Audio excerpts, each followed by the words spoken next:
Welcome, everybody. Thank you for joining us. We are going to give folks a minute or two to come in and join us. So grab your lunch and get ready for what I think will be a great conversation. We'll get started in about 2 minutes.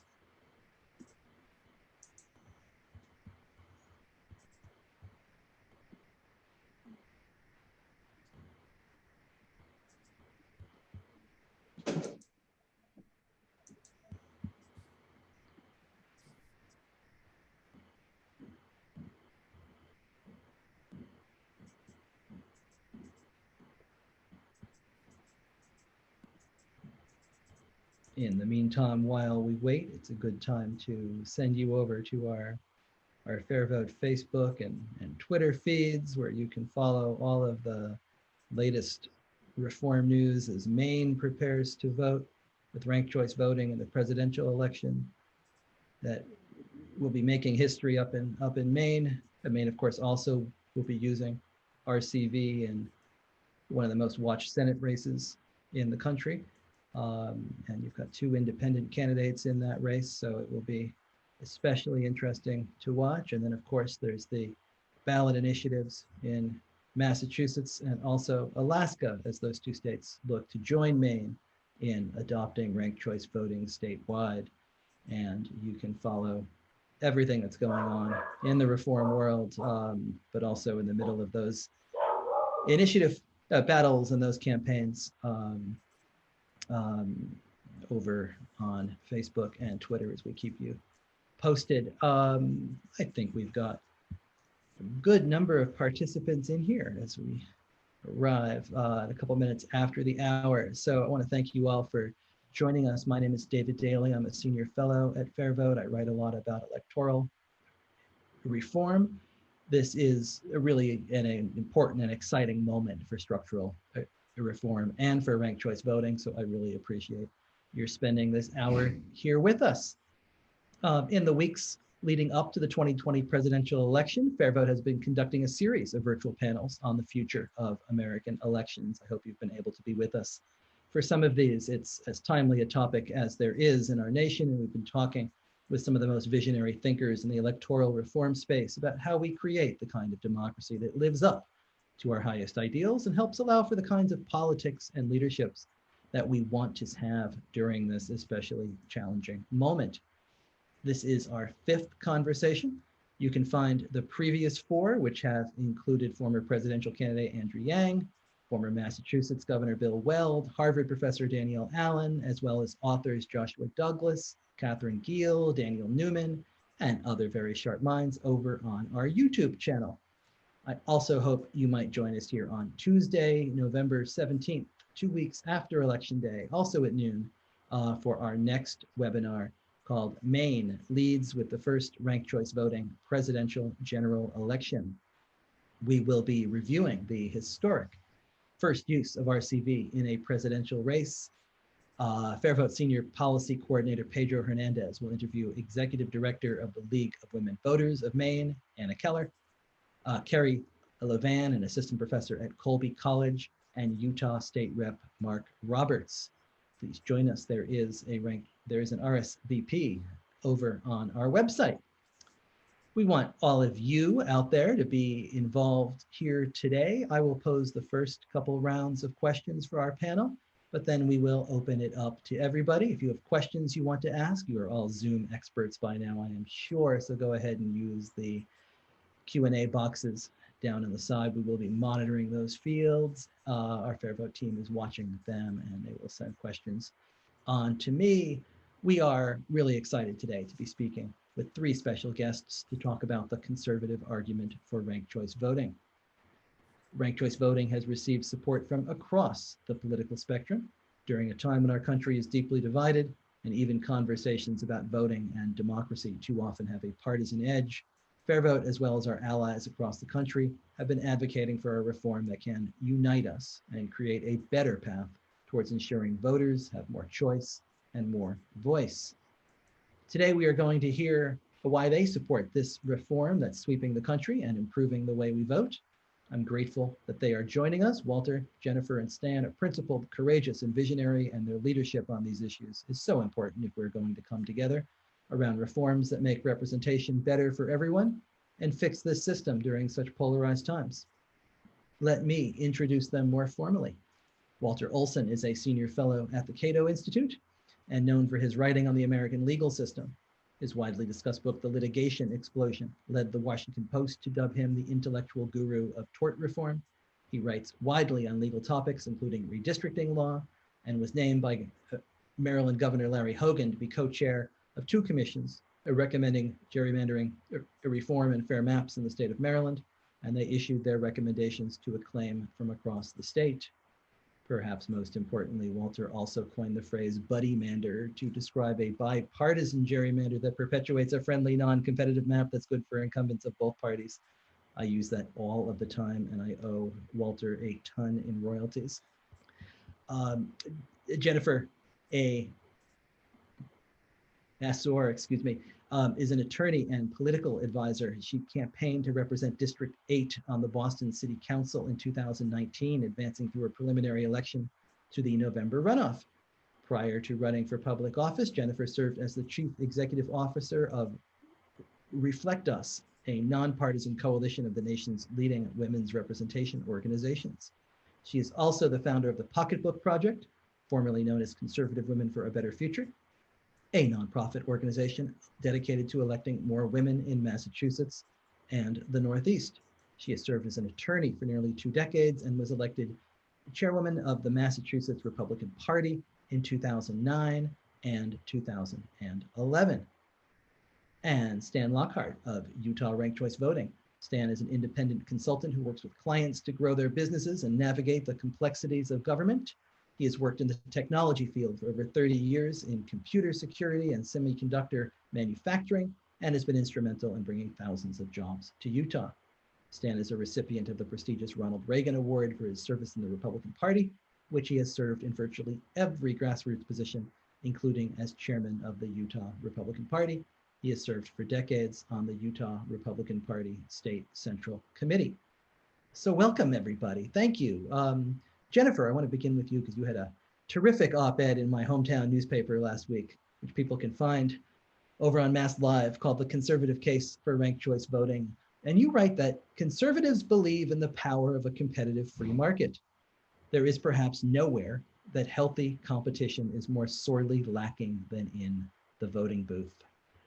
Tell us more about the comparison you made here. Why are our elections lacking this kind of healthy competition, and how, from your perspective, is ranked choice voting an answer?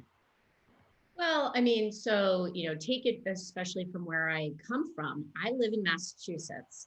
I'm a Republican in Massachusetts. There are a whopping total of about 10.8% of the electorate as Republicans in Massachusetts. So there is a big difference when you go to vote, especially as a resident in the city of Boston. When I ran for office last year, our local elections are nonpartisan. So there's no letter next to our names, except everyone knew what I was. I was the first Republican on the ballot for city council that actually advanced to the top 2 in about 40 years. So we are really lacking in a competitive market in politics. And so my feeling is with ranked choice voting, we will allow, and so Republicans generally stay away from running for office, especially in our urban areas, because they feel as though they're never even going to make it to the top 2 to be competitive.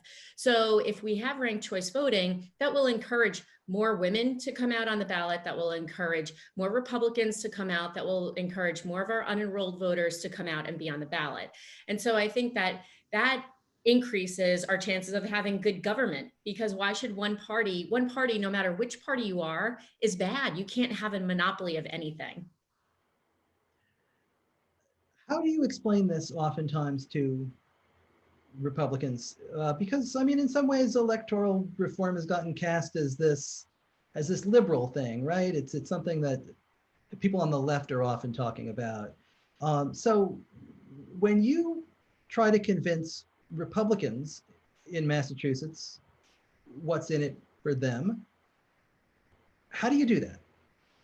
Well, because it gives people an opportunity. I understand the perspective, but again, the perspective comes from the insiders who don't want to lose their positions. Mm. Just like no one in elected office is ever going to go out and vote for term limits. And they're also not going to vote to have more than one candidate on a ballot that is going to take away any votes from them. And so I think that that's one part of the problem. We're already such a small minority that I understand how that's the perspective.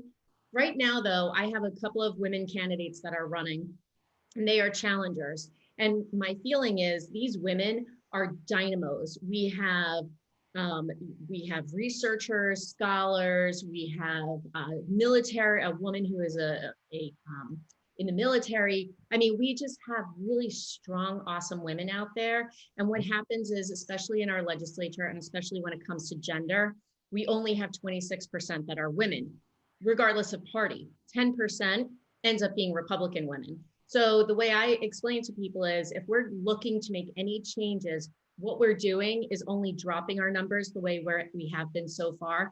We have to do something that's going to give us a more competitive edge. And I think that's ranked choice voting. Stan, you've been an advocate for RCV in Utah, where a number of cities have opted in to use ranked choice voting after bipartisan support from the Utah legislature helped lead to a local options bill. You were skeptical of this reform once. What changed? Tell us what persuaded you and how you have become so passionate for ranked choice voting. Yeah, Dave, thanks for having me. You're right. I was against it before I was for it, and there's no doubt about that. Look, Republicans by nature are traditionalist. We're conservative. We like to think of ourselves as constitutionalist. We want to do things that conform with what the founders had in mind. So we're slower to change, I think, than those on the other side. And as a result of that, I think it's all right to be skeptical, and it's all right to test the change that's going to be made first. The way that ranked choice voting came to Utah is we had some Republican grassroots activists that brought it to the Republican Party. They wanted to use it in our conventions and in our caucuses, which are somewhat unique. And so over time, they kind of beat down the establishment and the opposition to that, of which I was one. And we started using ranked choice voting in our state conventions. And the way that I approach problem solving is with a conservative heart and soul and framework. I use the scientific method, something we learned back in 3rd, 4th, 5th grade, where you create a hypothesis and then you test the hypothesis. Well, my hypothesis was basically what the opponents say. Voters are too dumb to figure it out. We get bad outcomes. It's hard to administer. That was my hypothesis. And as we started using ranked choice voting in our conventions, none of those happened. Voters quickly understood how to use ranked choice voting. It's not difficult, and they get it. It's easy to use. The candidates that got elected under ranked choice voting were pretty much the same candidates that got elected under plurality voting. And so that wasn't a huge change. The candidates with the broadest and deepest support got elected. And then it was easy to administer. We went from having 10+ hour conventions in hot, sweaty convention halls to conventions of 3 or 4 hours. And that made a huge difference because more of the delegates stayed to vote. And that's good. It's not bad, it's good. And here's the other cool thing about it. You got a more informed voter because they didn't just find their favorite candidate and stick with them. They started researching, who are these candidates? They went to their websites. They started participating in greater numbers in debates and forums, and they paid more attention. They became a more educated voter. That is the primary reason that I love ranked choice voting, because it fulfills what America's founders had for this representative form of government, which was an engaged electorate, an informed citizenry, an educated voter. That's what they were looking for. A couple of my favorite stories that kind of go along these lines, and everybody on this call I'm sure has heard them, but when Ben Franklin came out of the Constitutional Convention, a lady accosted him, Elizabeth Willing Powell, and she said, Dr. Franklin, what do we have? A republic or a monarchy? And he replied, a republic, if you can keep it. Well, the key to keeping the republic was educated voters who could vote for their representatives. And we live in a day and time where there's so much apathy, although the 2020 election is proving not so much, right?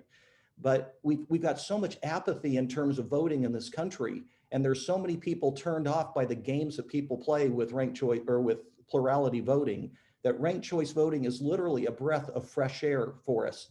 Thomas Jefferson said, a well-informed citizenry is the best defense against tyranny.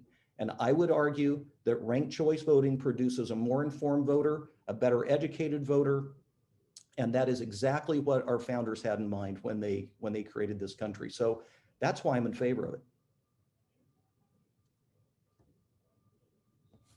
Tell us a little bit more about how RCV is used in Utah right now, where it's used, and what kind of Sure. successes and stories. So approximately 4 years ago, we had a bill introduced in our legislature by arguably the most liberal Democrat, Rebecca Chavez-Hout. And she got a co-sponsor. She got several Republican co-sponsors, one of whom was Mark Roberts, maybe our most conservative legislator in the Utah House. And those two ended up getting an overwhelming support on a partisan primary bill that then flew over to the Senate. And before they knew it, they were having to figure out what this ranked choice voting was all about. They ended up deadlocking in committee. So that bill failed that year. But that's really when we first started figuring out that, the legislature may be predisposed to using ranked choice voting in elections. Because the opposition in the Senate said, we just don't have enough data to know how voters will respond in Utah. So we said, give us a municipal pilot. Let us try this out in cities. And so we went forward with the municipal pilot last cycle, which in the odd numbered years is when we have our municipal elections.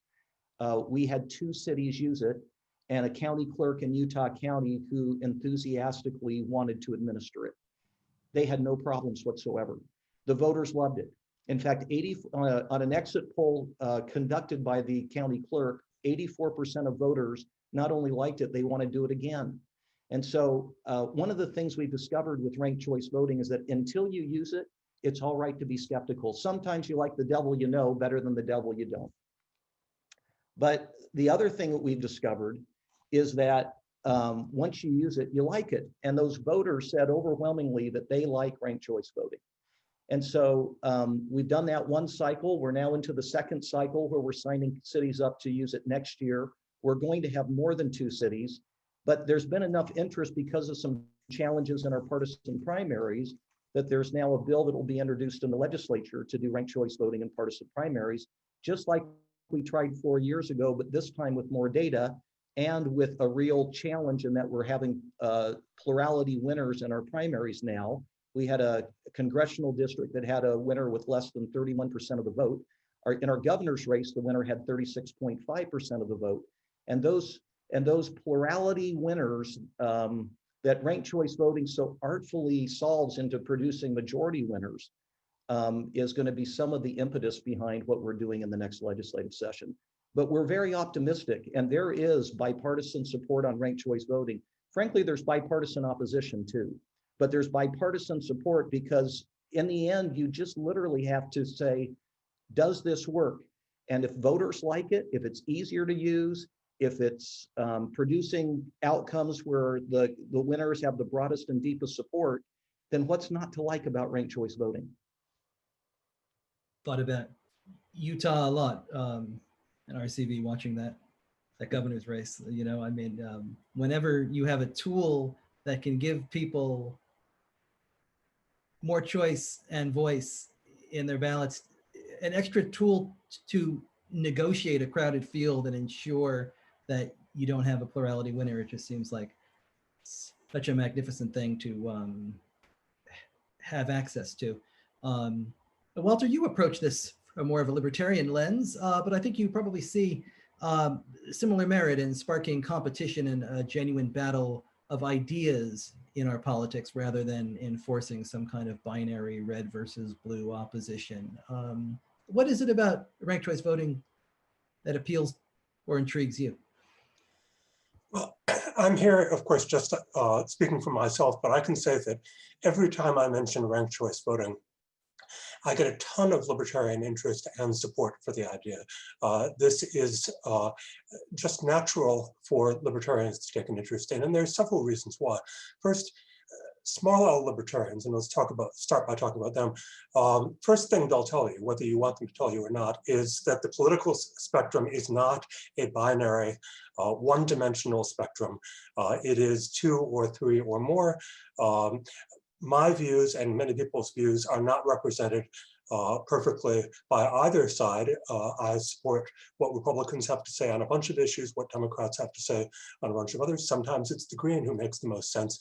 And ranked choice voting makes it possible to get more choices with a closer fit to what we would actually like to vote for. Now, libertarians are especially likely to be put over a barrel in wanting to cast a conscience vote, but finding that you have to choose whether to do that or to cast a vote that counts, because the conscience vote you want to choose is not going to be one of the top two candidates. And ranked choice voting beautifully solves that. It allows you to send the message that you want about what your actual preferences are. And it also allows you, assuming you're like most voters, to eventually participate in the choice between the two most popular candidates. And you know, I mentioned small L libertarians. Obviously, there are large L libertarians, the Libertarian Party itself. And naturally, they will tend to support ranked choice voting because their candidates will have a chance to beat that conscience vote. That's why I think in both Massachusetts and Alaska, you have the state Libertarian Party affiliates enthusiastically supporting the ranked choice voting proposals on the ballot this fall. But I would just add, you know, whether or not you've ever voted for the large L Libertarian Party, go and talk to, whether they're libertarians or not, talk to economists about this, because on the free market side where I hang out, you know, I know tons of economists, and you cannot mention ranked choice voting to an economist without having them pull up a chair and talk your ear off for an hour, usually supportively. Why are they typically so interested and often supportive? The way I describe it is that you want an information-rich vote. First past the post forces you to choose to submit a little packet of information that's a really tiny packet of information. It says only one thing. And economists have long been analyzing voting systems and complaining that the input of information is so small that you get paradoxes, you get less popular candidates winding up winning, you get a lot of different problems from being able to say so little in your vote. Ranked choice voting allows you to say a lot. I compare it with you're sending a family member to the supermarket. Are you more likely to get the box of cereal you want if you can only name one brand, or if you could say, if that's not available, then here's the order of preference? Of course, you're going to be more satisfied doing it the second way. And so economists are drawn to this and are some of the most natural supporters.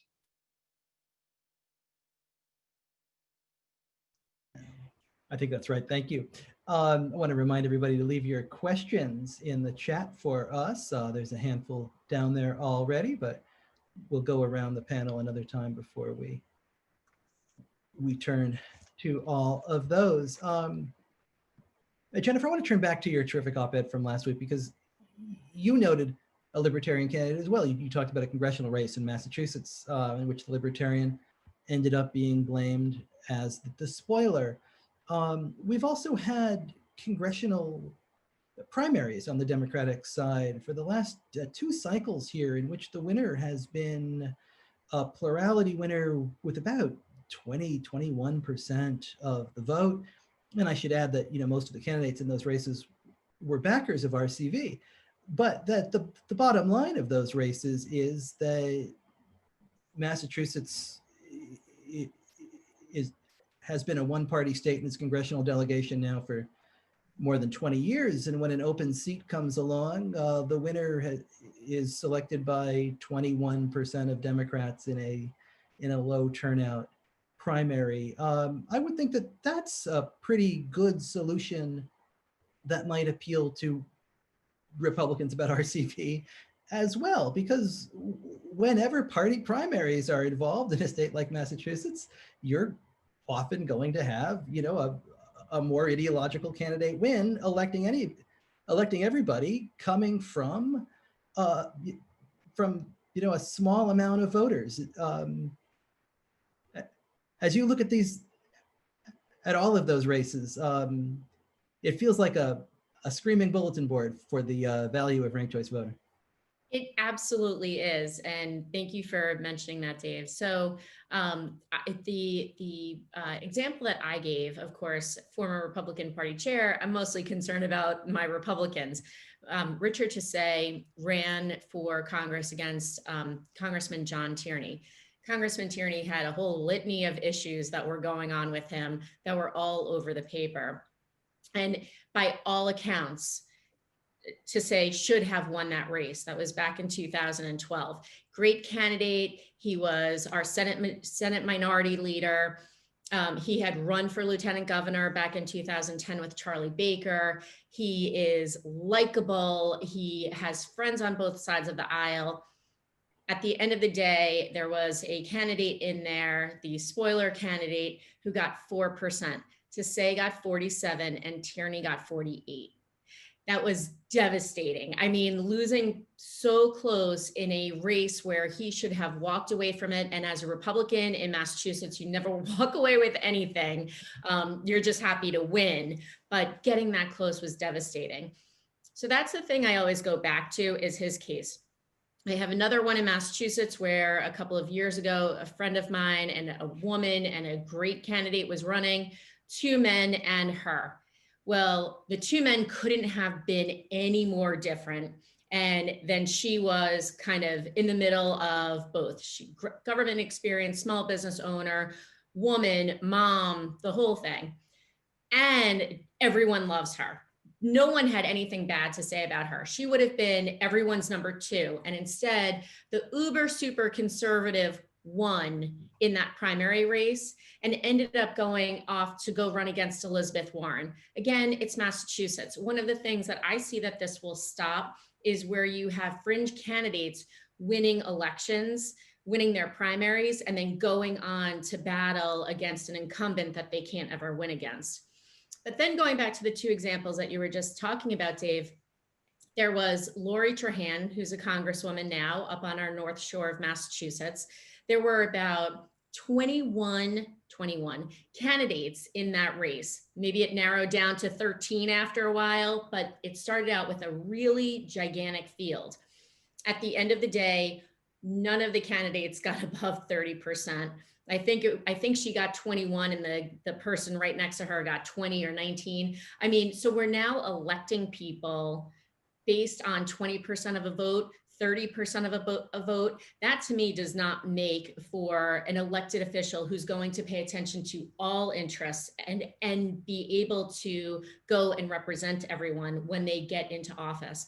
More recently, in Massachusetts Congressional District 4, we had again, another big field whittled down to about 7 candidates. Many of them were well known, many of them very well funded candidates.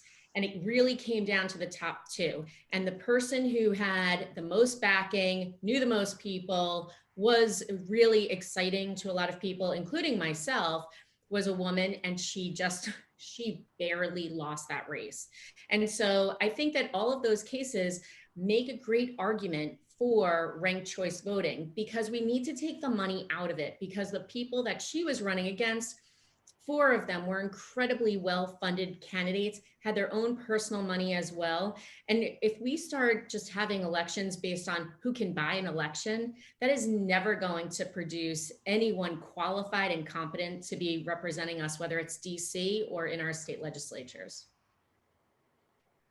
Stan, Utah is perhaps as red as Massachusetts is blue, but you've generated real energy and a lot of enthusiasm inside state politics for this reform.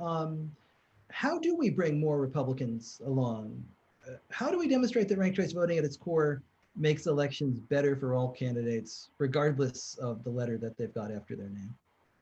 Yeah, it's a good question. I'd say, look, there's been a long-standing debate in this country over whether we're center right or center left.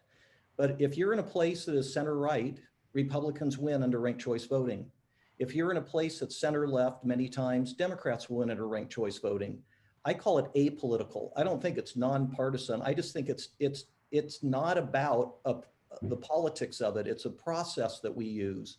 And it's a better process because voters get to more fully express their will at the polls. And they're forced to become more educated. No longer is it enough to just hear that a friend of a friend's running for office and I'm going to vote for them on election day. No, they've got to spend a little bit of time. And here's the great thing about it. The younger generation loves it. The millennials, the Gen Y, Gen X, Gen Z, all of those different younger people in this country that traditionally don't vote love ranked choice voting. And up until this year, I think this year is an anomaly as I'm looking at the 2020 election results so far. I think people are voting in this country, maybe for the first time in my lifetime, that we're getting everybody out to the polls. We'll find out when all the smoke clears. But by and large, this is an opportunity for us. Ranked choice voting is an opportunity to get people, everybody in this country feeling more engaged in the political process, the election process, and then having an opportunity to express their will. Look at the number of voters that were disenfranchised on Super Tuesday with the Democrats, where 3 or 4 candidates dropped out within the last 4 days when they had vote by mail, and there were millions of ballots sent in that had those candidates already marked. They were totally disenfranchised. They didn't even get a say in what took place in their party's primary this year in 2020. Ranked choice voting solves those problems. Here's the other thing. There are so many games that are played with plurality voting. Truly, in the state of Utah, the only people who are opposed to ranked choice voting, as far as I can tell, are county clerks who hate all changes to elections, just on principle. They just hate all changes, and political consultants. And why would that be? Because political consultants know how to game the system. And there are so many games to play under plurality voting. Jennifer talked a little bit about vote splitting.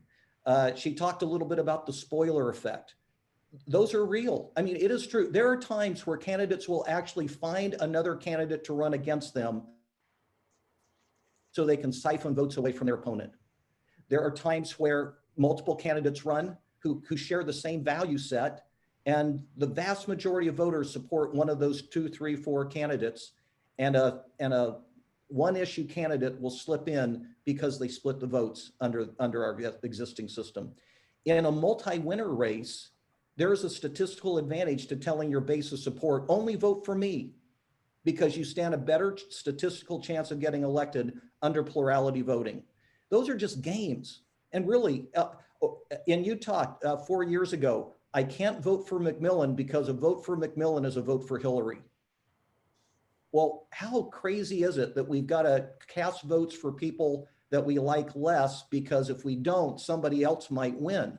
That's crazy stuff. Under ranked choice voting, you can feel totally empowered as a voter to choose who you want the very most as your number one.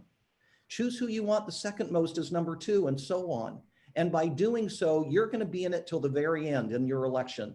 When it comes down to the final 2, and they're seeking to get over 50%, you'll be in that election if you go ahead and rank all the candidates. So I like the fact it gets rid of all the games. Really, it just gets rid of all the games. And then some of the other nice things, and I really believe these are important in a period of time where we're as polarized as I think our country is today. It produces nicer campaigns. There's an incentive that you don't want to be, negative campaigning traditionally doesn't work in ranked choice voting. It's issues-oriented campaigns. That is good for our democracy. It is good for our election system to have elections that are less about trying to find the worst that you can think of about your opponent, and that focuses less on issues. That is bad. It's good to focus on issues and less on your opponent. And so I would argue that ranked choice voting checks all the boxes when it comes to a better election for not just Utah and not just our cities or not just our partisan races, but for the country as a whole. It improves our democracy. It improves what our founders had in mind, that it's a republic if you can keep it. I think it's exactly right.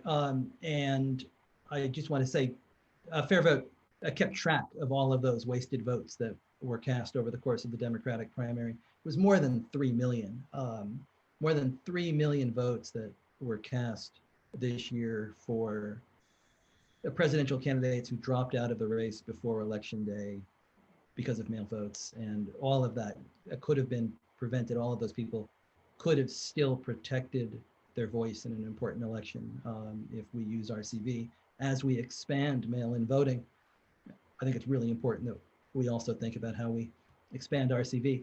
Really, what I want to thank you for, though, there is referring to us Gen Xers as young. I appreciate that very much.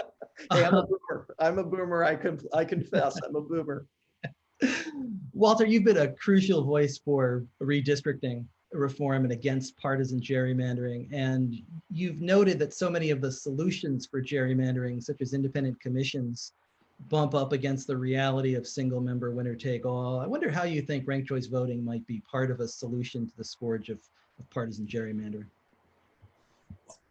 I will say, having been active now for years on trying to fix gerrymandering, especially in Maryland, that I see real parallels between the power dynamics of that issue and ranked choice voting. And Jennifer, I think, hit the nail on the head when she said that the incumbents don't feel they have any reason to do it because it's a system that first past the post tends to work pretty well for incumbents.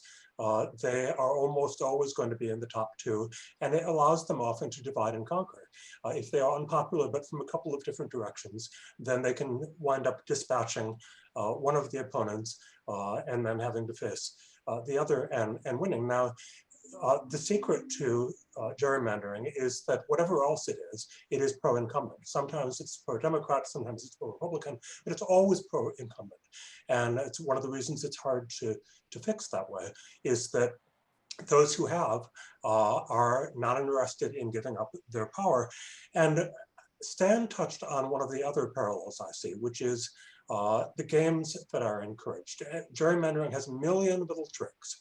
And we could spend all day on how they draw a finger of land to take in someone's house or to exclude someone's house. It's just infinitely frustrating that they play all these little tricks with it.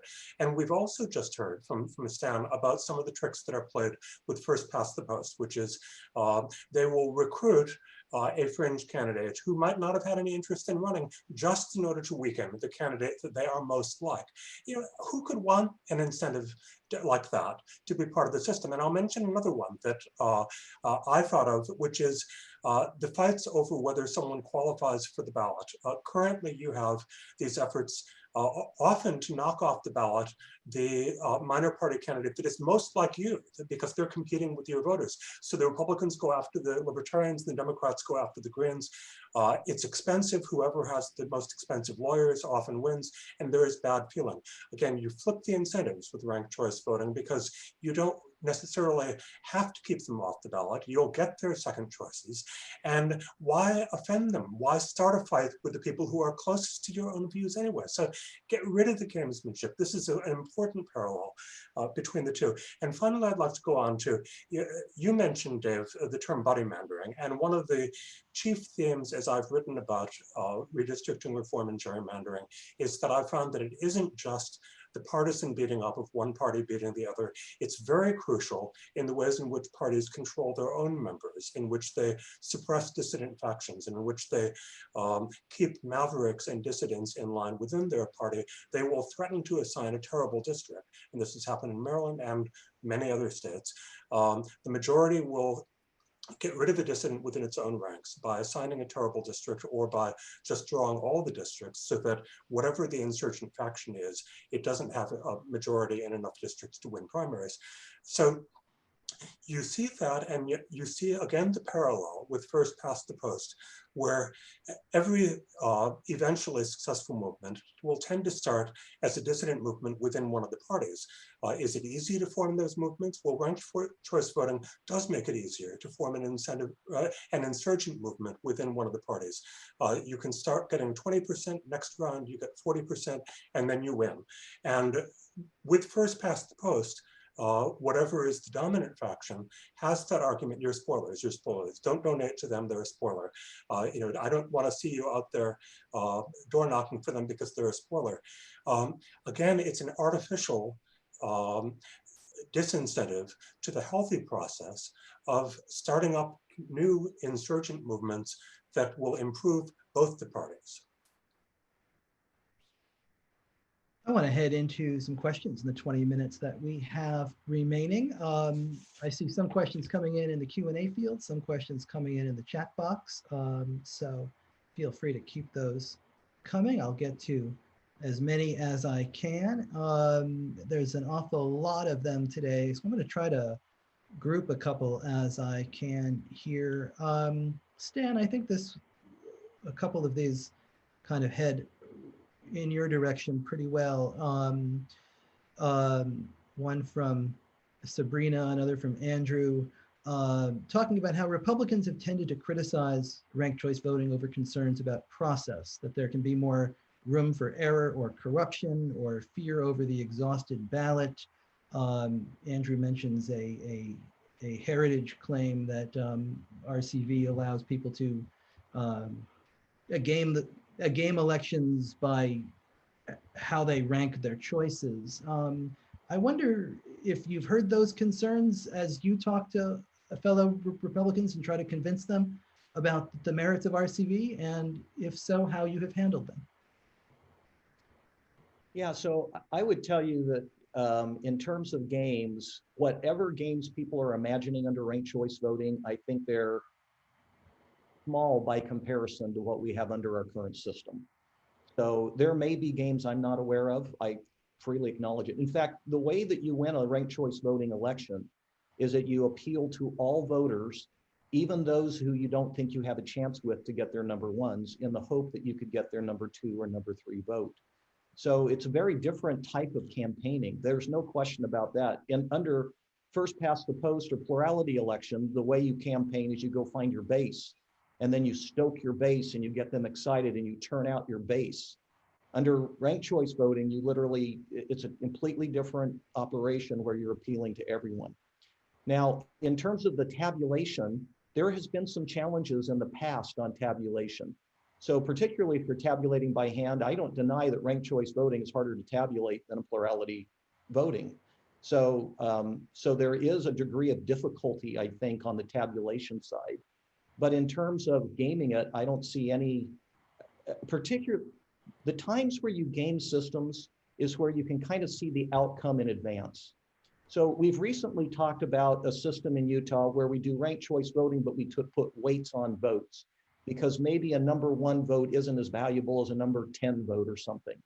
But once we got into that and started talking about these weights, you actually put this calculation into voters' minds. So if I vote for them, and I don't vote for them, and how do I get my number 1 more power in it? That's when the games start taking place. So pure ranked choice voting, where you just simply are ranking the choices, I would argue there's almost no gaming that takes place.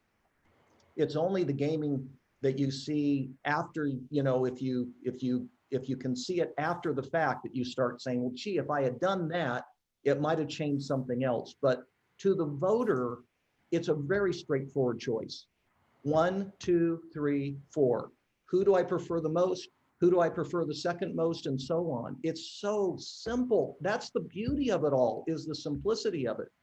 So today, the 2 major election machine vendors in this country, ES&S and Dominion, they have embedded native software that handles ranked choice voting. It is just as easy. In fact, our county clerk told me in her election for our city last year, it didn't take me any additional time to run my ranked choice voting elections than to administer my plurality voting elections.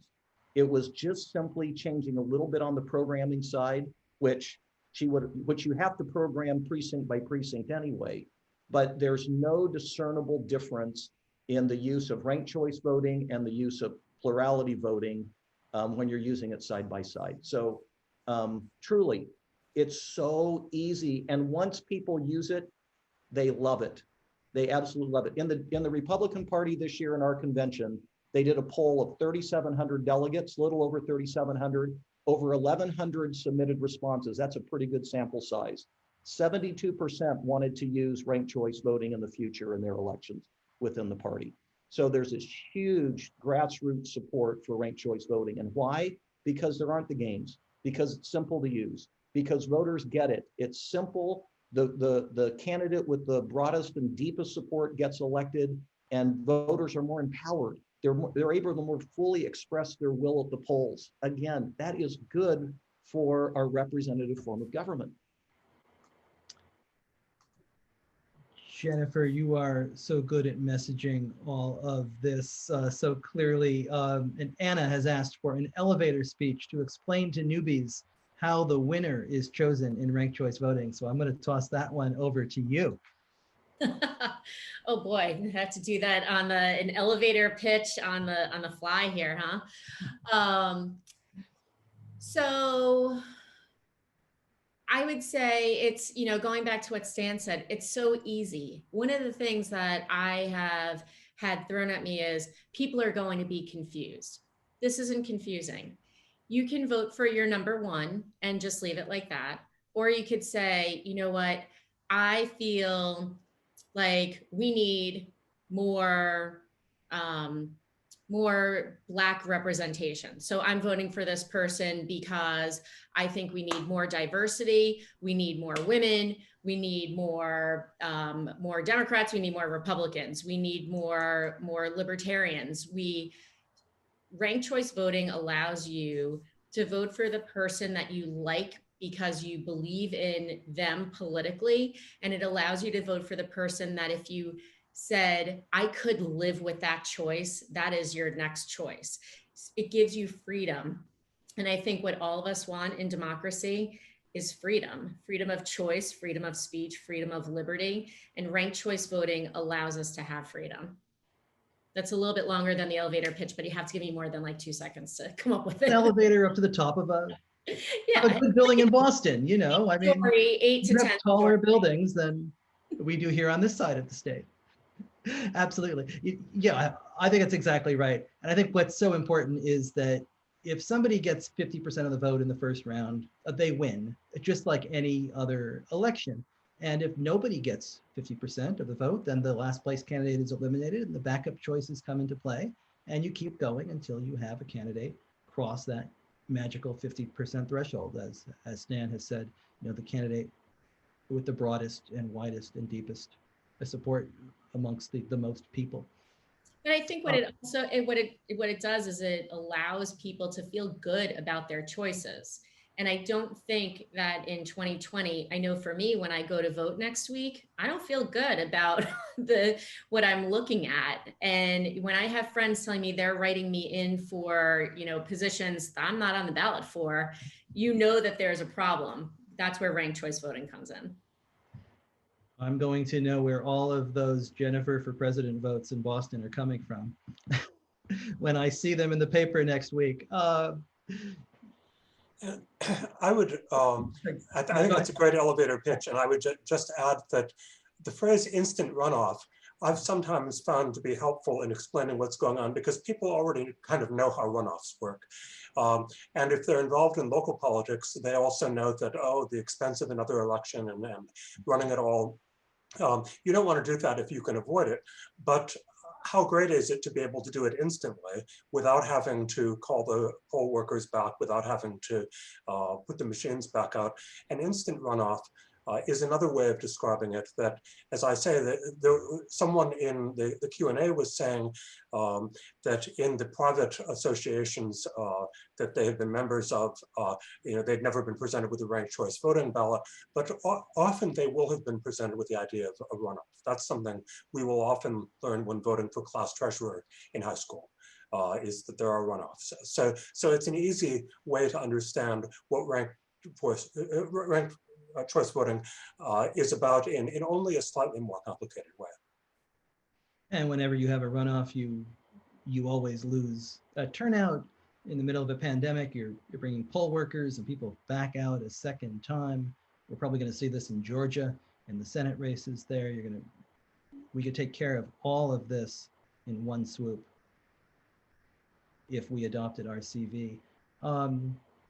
Walter, this one from Carrie might be interesting for you. It seems to me that parties as institutions will oppose RCV because it threatens their power. Can this succeed in the face of that opposition, or is there a way to get their support?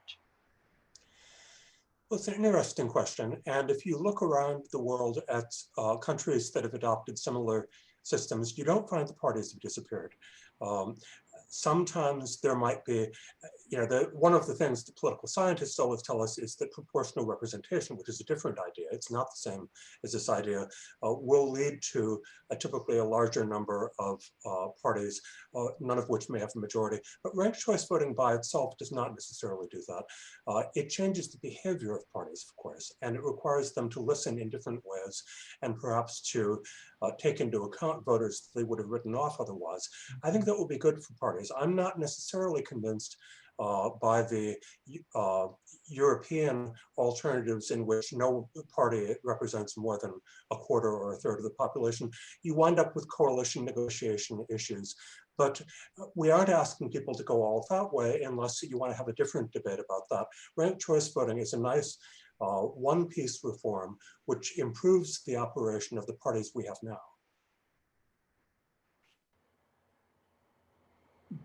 Stan, maybe this one comes for you because you guys have done so much implementing out there. What are the obstacles in implementing ranked choice voting across states? How do those barriers rank in comparison to the ballot access issues that third parties are often working to overcome? And how have you guys overcome them out there in Utah? Yeah, so I think the core of the opposition comes from the establishment that understands the current system of election and how to manipulate it to their favor, and understands the games that are played, and they're resistant to the possibilities that there are worse games played under ranked choice voting that they just can't see on the surface. And so there's this mindset of, again, I'll take the devil I know versus the devil I don't.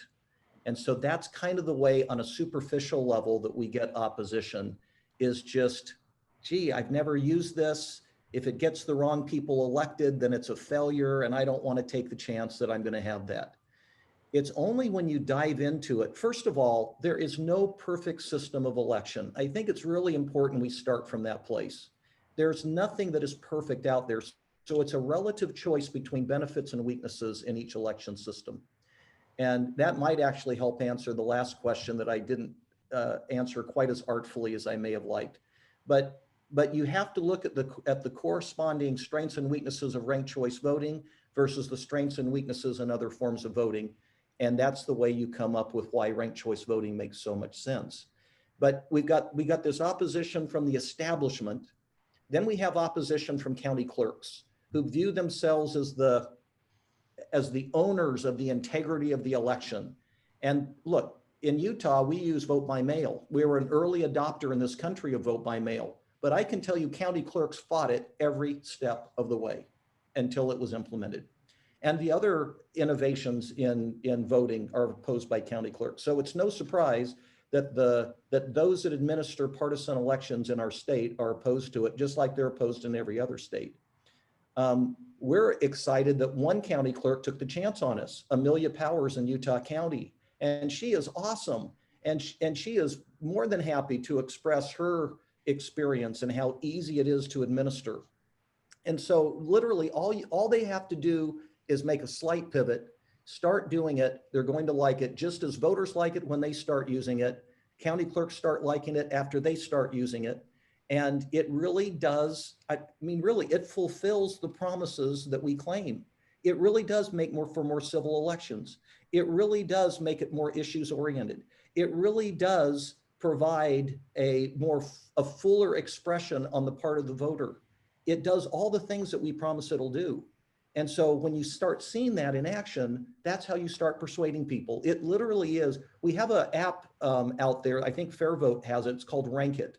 I would encourage you to use our Rank It app on your social media, because as people start using Rank It, and they just really can be, what's your favorite pizza?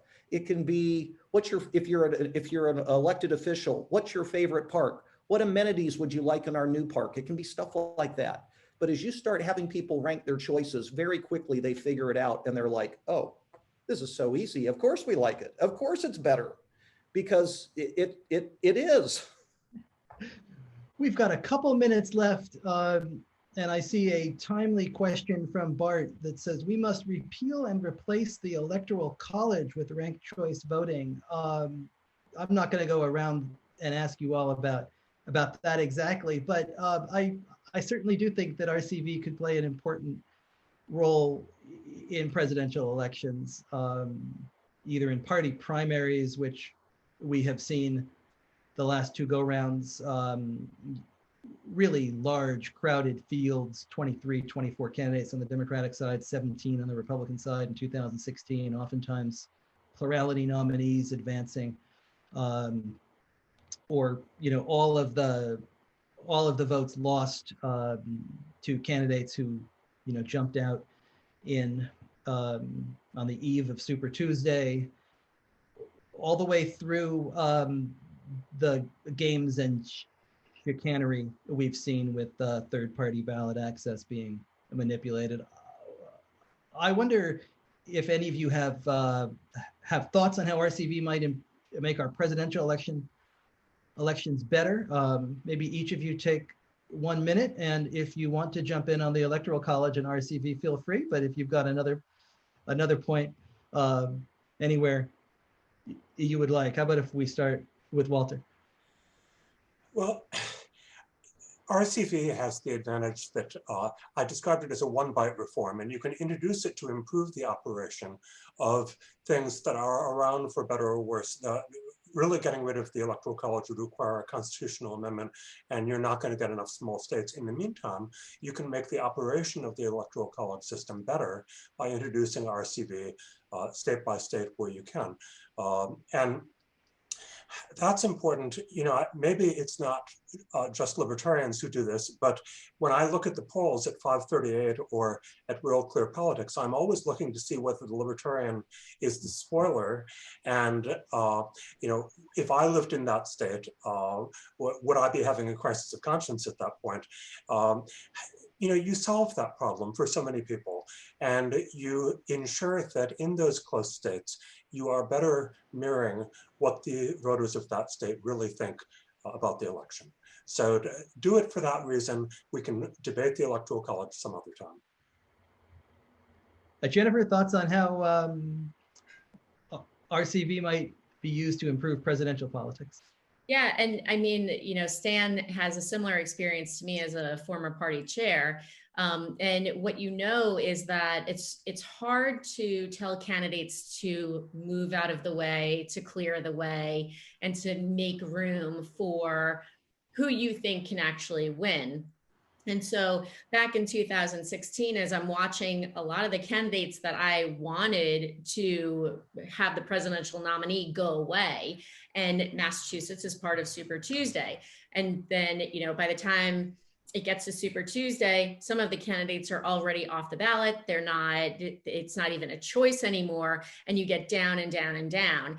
And by the end, you look at New York and say, what are you even voting for at this point, right? So I think for perspective from party chairs' points of view, where that there's one candidate who's going to kill it, who's going to go out, who's going to do a great job, having RCV gives it so that way you don't have to ever have that difficult conversation with someone and affect democracy in a way that you shouldn't be playing in, but you're letting the voters then decide. Stan, want to take us home in the last 45 seconds? Yeah, I would just say that the goal is to have elections that produce what our founders had in mind. If you're a conservative, what you care about are what those men who drafted the Constitution is what we're doing in our elections fulfilling the promise of a representative form of government. Ranked choice voting does it better. We get more educated voters, more informed voters, more engaged voters. That is what we're looking for, and that's why ranked choice voting matters. This has been a great conversation. I really appreciate all of you joining us. I appreciate Walter, Jennifer, and Stan being here. Thank you, everybody. We will have the video of this posted up on our YouTube page by tomorrow morning, so you can like and share with friends. I hope you'll come back and join us on Tuesday, November 17th at noon for a new webinar. Maine leads with the first RCV presidential general election. We will be going through the historic first use of RCV in a presidential election. I'm going to make one more plug for Yeses on 2 in Massachusetts and in Alaska. Big election in 1 week. If you're voting in Massachusetts, turn your ballot over. The RCV question is on the back of the ballot. Very important to do. Thank you again. Get out and vote, everybody. We will see you 2 weeks after Election Day with a review of Maine. Thanks for joining us here.